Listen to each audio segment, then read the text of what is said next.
Hi friends, today I want to talk a bit about our favorite helper plant, Tithonia diversifolia, which is also called Mexican sunflower, so it's in the sunflower family. And we love it so much, and I know a lot of you guys have already used it yourself, and I hope you had the same success as we did with it. For us it's like a miracle plant.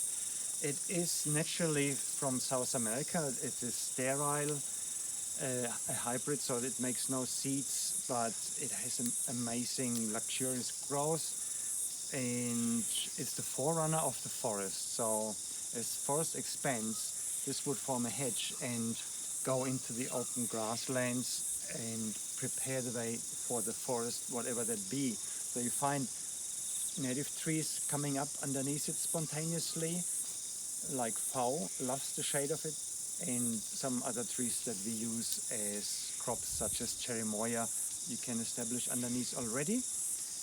And then we get so many cuts out of that, and that's exactly what we want. These fleshy stems that cut easy, they decompose fairly easy, but they're still woody enough to actually produce proper fungal growth, and that's exactly what we want. So they make really good fertile soil. That's their job. In regeneration, they're the champions, really.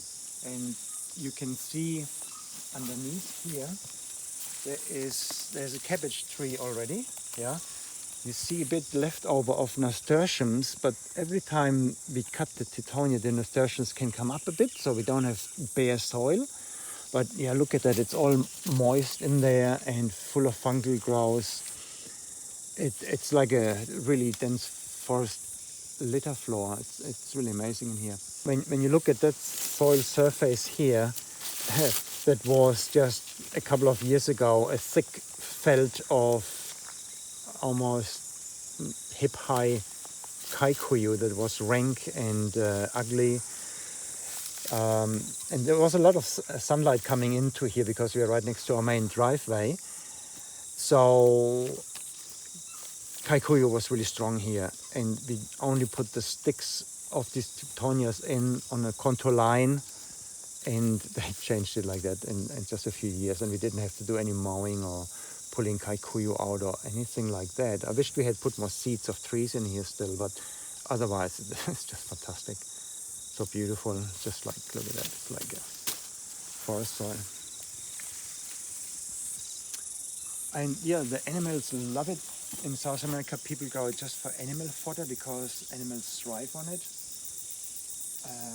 And the flowers are visited by bees, bumblebees, butterflies, and we of course love them. They're just so amazing in autumn into winter to look at. It's just like an ocean of yellow here.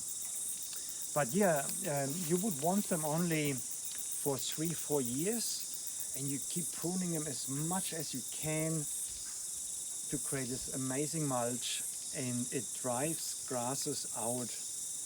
It produces a chemical in its roots that tells grasses to go away, retreat. It's not their place anymore, because this one here is the forerunner of the forest, remember, and its job is to drive grass out.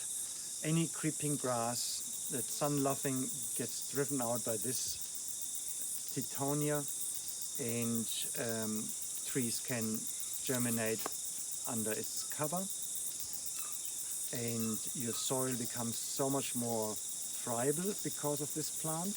That means when it rains, water infiltrates in the soil beautifully, and also good erosion control, wind shelter, initial shade for any other crops you want to put in. So you can't go wrong on that.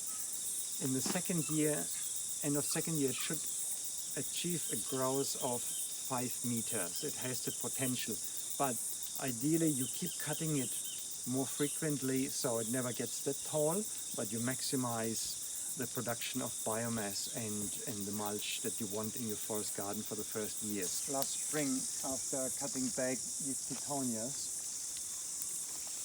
I went around and planted a lot of fig trees all along. And yeah, fig trees are light-loving plants, no doubt. But after transplanting, to get the hang of the soil here, I thought it would be nice giving them that shade that they got here. So we let them, the Tithonias, grow usually another half meter, and then we cut them back almost to ground level. And each time we do that, the fig tree makes a little jump. And for the first year, we don't expect much anyway. So next year, we might keep it a bit more open here. But it's healthy, it's beautiful. It went through a really dry summer, no problems. And yeah, it's a beautiful environment for little trees in here. Because it doesn't make any seeds, and that's really good for us. So there's no danger of that becoming invasive anywhere. We do use the planting material like so, and it has a really strong tendency to grow from cuttings like that. And they can even be still green, we learned. But you take the leaves off to not exhaust it, and just like so, you plant it into the soil, maybe up to here. If you do have certain livestock, geese and so on, you might want to leave them longer so they get out of reach fast. Rabbits would possibly eat the leaves as well, but if you leave the stick long enough, then you get beyond them very quick. So here you see an old student of us planted Tithonia around an older apple tree. There is Kikuyu that has been a menace for decades already. And you can see, even after just 1 year, you can see the work that Tithonia has done already. And it did the pruning at the right time. We're getting to end of summer.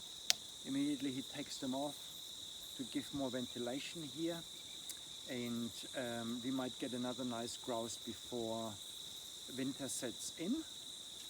And then the apple will drop the leaves, and then this actually gets a bit more light throughout winter. And we have noticed that even though we get frosts down here, it actually has done really well over the winter. So yes, even in our temperate zones in Northland, we can use that throughout the winter without getting any problems with it. So that's really nice. So yeah, and that's just Tithonia, nothing else.